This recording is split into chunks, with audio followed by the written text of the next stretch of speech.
Todo comenzó hace 6 meses. Mi nombre es Elena, tengo 35 años y trabajaba como directora financiera en una empresa internacional. Mi esposo Carlos y yo llevábamos casados 8 años, con una vida aparentemente perfecta y una pequeña fortuna que habíamos construido juntos. Digo aparentemente porque mi suegra, Victoria, siempre fue una espina en nuestro matrimonio. Desde el día que me conoció, me miró como si fuera una cazafortuna, a pesar de que yo ganaba más que su hijo. Carlos, ¿estás seguro de que quieres casarte con alguien como ella? Fueron sus primeras palabras cuando anunciamos nuestro compromiso. Hay tantas chicas de buena familia que conocemos. Pero Carlos me amaba, o eso creía yo. Me defendió ese día, y siguió defendiéndome durante años de comentarios mordaces y manipulaciones sutiles de su madre. Mi amor, ¿sabes cómo es mamá?, solía decir. Solo está preocupada por mí. Dale tiempo. Le di tiempo. 8 años de tiempo. 8 años de sonrisas forzadas en cenas familiares, de aguantar sus consejos sobre cómo ser una mejor esposa, de escuchar sus indirectas sobre que deberíamos tener hijos pronto porque Carlos necesita un heredero. Lo que Victoria nunca supo es que yo no podía tener hijos. Un accidente en mi adolescencia me dejó incapaz de concebir. Carlos lo sabía antes de casarnos y dijo que no le importaba, que me amaba a mí, no a mi capacidad reproductiva. Todo cambió aquel fatídico día de marzo. Estaba conduciendo de regreso a casa después de una reunión importante cuando un camión se saltó un semáforo en rojo. Lo último que recuerdo es el sonido ensordecedor del metal retorciéndose y los gritos de la gente. Desperté brevemente en la ambulancia, lo suficiente para escuchar a los paramédicos decir que mi situación era crítica. Después, oscuridad. Durante las primeras semanas, mientras estaba en coma, Carlos venía todos los días. Los enfermeros me contaron después que pasaba horas sentado junto a mi cama, sosteniendo mi mano, hablándome. Pero Victoria también venía. Y mientras yo flotaba en la inconsciencia, ella comenzó a tejer su red. Hijo, tienes que ser práctico, le decía. Los médicos dicen que las probabilidades son mínimas. Necesitas proteger tus activos. ¿Qué pasará si ella muere? Su familia podría reclamar todo. Mi familia. Mi dulce madre que murió cuando yo tenía 15 años, y mi padre que la siguió 2 años después. Victoria lo sabía. Sabía que estaba sola. Lo que no sabía es que yo tenía a alguien más importante que la familia, mi mentor y figura paterna, Roberto. El hombre que me dio mi primera oportunidad laboral, que me enseñó todo lo que sé sobre finanzas, y que secretamente se convirtió en mi protector legal años atrás. Roberto venía a verme todos los días después de su trabajo. Una tarde, mientras estaba sentado junto a mi cama, escuchó a Victoria y Carlos en el pasillo. Ya está todo listo, decía Victoria. El abogado ha preparado los documentos. Con el poder notarial que conseguimos, podemos transferir todo a mi nombre. Es temporal, hijo, solo hasta que, bueno, hasta que sepamos qué va a pasar con Elena. Roberto no podía creer lo que estaba escuchando. Inmediatamente llamó a su propio abogado, Marco, el mismo que me había ayudado a preparar documentos legales años atrás, previendo cualquier situación similar. Mientras tanto, Victoria actuó rápido. En cuestión de días, convenció a Carlos de transferir nuestras propiedades, acciones y cuentas bancarias a su nombre. Todo lo que habíamos construido juntos durante 8 años de matrimonio.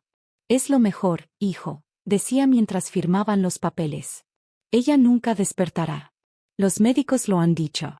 Y así, cuando llegue el momento, podrás empezar una nueva vida. Quizás con alguien que pueda darte los hijos que siempre has querido. Lo que Victoria no sabía es que cada palabra suya estaba siendo grabada. Roberto había instalado un pequeño dispositivo de grabación en mi habitación del hospital, precisamente para protegerme de situaciones como esta. Y entonces, 3 meses después del accidente, desperté. Mi primer recuerdo consciente fue el rostro sonriente de Marco, mi abogado, junto a mi cama. Señora Elena, dijo suavemente, ¿está lista para recuperar todo lo que le han quitado? No entendía nada en ese momento. Estaba confundida, desorientada. ¿Dónde estaba Carlos? ¿Por qué mi abogado estaba aquí? Pero pronto, muy pronto, lo entendería todo. Y Victoria aprendería que había cometido el mayor error de su vida. Los siguientes días fueron un torbellino de revelaciones. Roberto me mostró las grabaciones, los documentos, todo lo que había sucedido mientras estaba inconsciente. Cada nueva información era como un puñal en mi corazón. ¿Sabes? Tu querida suegra incluso organizó una pequeña celebración cuando los médicos dijeron que probablemente no despertarías, me dijo Roberto mientras me mostraba fotos en su teléfono. Las tomó uno de mis investigadores privados. Las imágenes mostraban a Victoria en su casa, copa de champán en mano, rodeada de sus amigas de la alta sociedad. Carlos estaba allí también, sonriendo débilmente mientras una mujer joven y rubia se colgaba de su brazo. Esa es Isabella, explicó Roberto. La hija de una amiga de Victoria. Han estado cercanos desde hace un mes. Sentí náuseas. No por los medicamentos esta vez, sino por la traición. 8 años de matrimonio, reducidos a nada en cuestión de meses. ¿Cuánto se llevaron? Pregunté, mi voz todavía ronca por el largo periodo de intubación. Marco, mi abogado, sacó una carpeta. Aproximadamente 4.2 millones en total. La casa, tus acciones en la empresa, las cuentas bancarias conjuntas, incluso tu colección de arte. Todo transferido a nombre de Victoria usando un poder notarial que, debo añadir, fue obtenido de manera cuestionable. Cuestionable, intervino Roberto con una risa amarga. El notario es primo de Victoria. Ignoró deliberadamente el hecho de que Elena ya tenía documentos legales previos que invalidaban cualquier poder notarial posterior. Me quedé en silencio, procesando toda la información. Mientras tanto, curiosamente, ni Carlos ni Victoria sabían que había despertado. Roberto había convencido al personal del hospital de mantener mi recuperación en secreto. ¿Qué hacemos ahora?, pregunté finalmente. Marco sonrió, esa sonrisa que ponía cuando sabía que tenía un caso ganador entre manos. Ahora, querida Elena, vamos a darles una lección que nunca olvidarán. Los siguientes días fueron intensos. Mientras me recuperaba físicamente con terapia, mi equipo legal preparaba todo. Marco había documentado meticulosamente cada movimiento ilegal, cada transferencia fraudulenta, cada mentira dicha ante notarios y bancos. Tu suegra cometió un error fatal, explicó Marco. En su prisa por apoderarse de todo, dejó un rastro de papel que la incrimina por fraude, falsificación de documentos y apropiación indebida. Y Carlos, bueno, él es igual de culpable por complicidad. Una semana después de despertar, cuando ya podía mantenerme sentada por mis propios medios, decidimos que era hora de actuar. Roberto organizó una reunión en mi habitación del hospital, supuestamente para discutir mi estado vegetativo permanente y las decisiones difíciles que habría que tomar. Victoria llegó primera, vestida de negro como si ya estuviera de luto, seguida por Carlos y la rubia Isabella. No me habían visto porque las cortinas de mi habitación estaban cerradas y la cama estaba volteada hacia la ventana.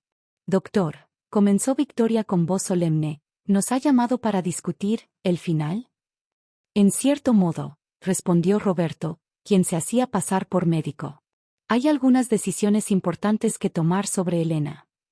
Ya tenemos los documentos preparados, interrumpió Victoria, sacando un sobre de su bolso de diseñador. Para desconectar, ya saben. No tiene sentido prolongar esto. En ese momento, giré la silla de ruedas lentamente. El sonido hizo que todos voltearan. ¿Prolongar qué exactamente, Victoria? El color abandonó su rostro.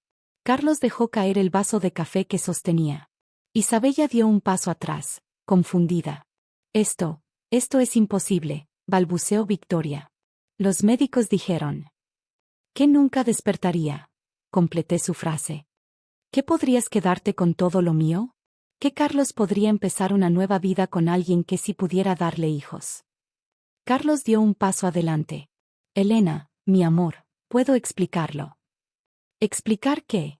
Intervino Marco, saliendo de las sombras. ¿Cómo conspiraste con tu madre para robar los activos de tu esposa mientras ella luchaba por su vida? ¿O prefieres explicar las falsificaciones de firmas en los documentos notariales? Victoria se irguió, recuperando algo de su arrogancia habitual. No sé de qué están hablando. Todo se hizo legalmente. Tenemos los papeles. ¿Estos papeles?, pregunté, mientras Roberto proyectaba en la pared documentos escaneados. O tal vez prefieras explicar estas grabaciones. El color volvió a abandonar su rostro cuando comenzó a escuchar su propia voz en las grabaciones, planeando todo el fraude, paso a paso. Fue entonces cuando la verdadera Victoria emergió. «Esto es inadmisible», gritó Victoria, su voz temblando de rabia. «No tienen derecho. Nos estaban espiando».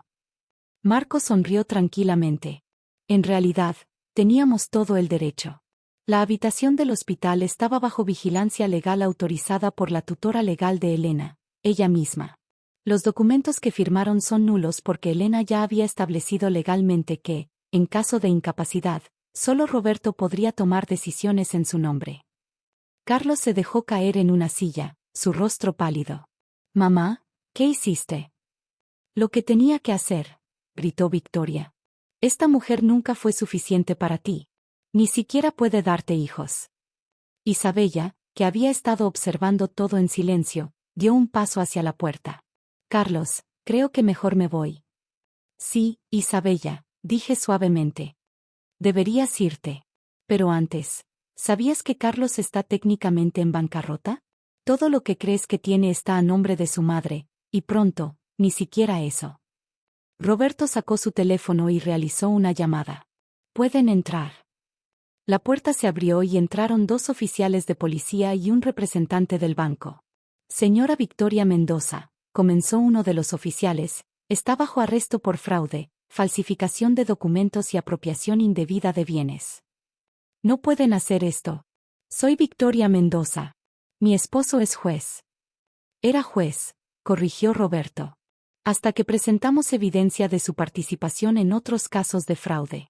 Se retiró esta mañana para evitar una investigación pública». Mientras esposaban a Victoria, el representante del banco se acercó a Carlos. «Señor, todas las cuentas y propiedades han sido congeladas pendiente de investigación.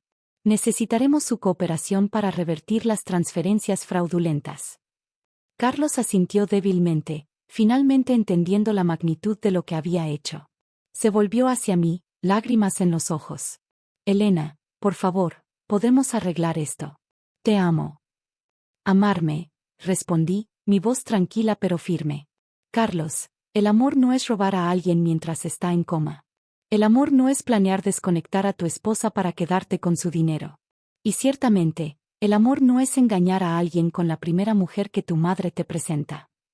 Isabella ya había desaparecido por la puerta, probablemente buscando su próximo objetivo adinerado. Los siguientes meses fueron intensos. Victoria fue sentenciada a 15 años de prisión por múltiples cargos de fraude. Su esposo, el ex juez, se mudó a otro estado, demasiado avergonzado para enfrentar el escándalo. Carlos intentó varias veces reconciliarse, enviando cartas, flores, incluso rogando a Roberto que intercediera por él. Pero yo ya había tomado mi decisión. El divorcio fue rápido.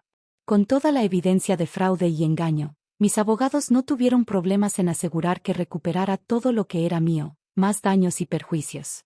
¿Sabes qué es lo más irónico?, le dije a Roberto mientras firmaba los últimos papeles del divorcio. Si Victoria no hubiera sido tan codiciosa, si Carlos no hubiera sido tan débil, podríamos haber sido una familia. El dinero nunca me importó tanto como ellos creían. Hoy, un año después, mi vida es diferente. Me recuperé completamente del accidente, aunque todavía tengo algunas cicatrices que me recuerdan lo cerca que estuve de perderlo todo. Vendí la casa que compartía con Carlos, demasiados recuerdos amargos, y me mudé a un ático en el centro de la ciudad. La empresa donde trabajo me ascendió a CEO después de que demostrara mi capacidad para manejar crisis personales y profesionales con gracia y determinación. Victoria ocasionalmente envía cartas desde la prisión, alternando entre disculpas y amenazas. No las leo. Carlos se mudó al extranjero con una nueva novia, según me han dicho. Le deseo lo mejor, aunque dudo que haya aprendido algo de todo esto. En cuanto a mí, aprendí varias lecciones valiosas. Sobre la importancia de protegerse legalmente. Sobre cómo el dinero puede revelar la verdadera naturaleza de las personas. Y sobre todo, aprendí que la familia no es quien comparte tu sangre o tu apellido, sino quien está a tu lado cuando más lo necesitas. Roberto sigue siendo mi mentor y figura paterna. Cenamos juntos todos los domingos, y fue él quien me animó a compartir mi historia. «Hay más Victorias en el mundo», me dijo. Y más personas como tú que necesitan saber que pueden defenderse. Así que aquí estoy, compartiendo mi historia. No por venganza, sino como advertencia y esperanza. Para recordarles que incluso en los momentos más oscuros, cuando parece que lo has perdido todo, puede haber un plan mayor esperando desarrollarse. Y sí, a veces la justicia tarda en llegar. Pero cuando llega, es dulce.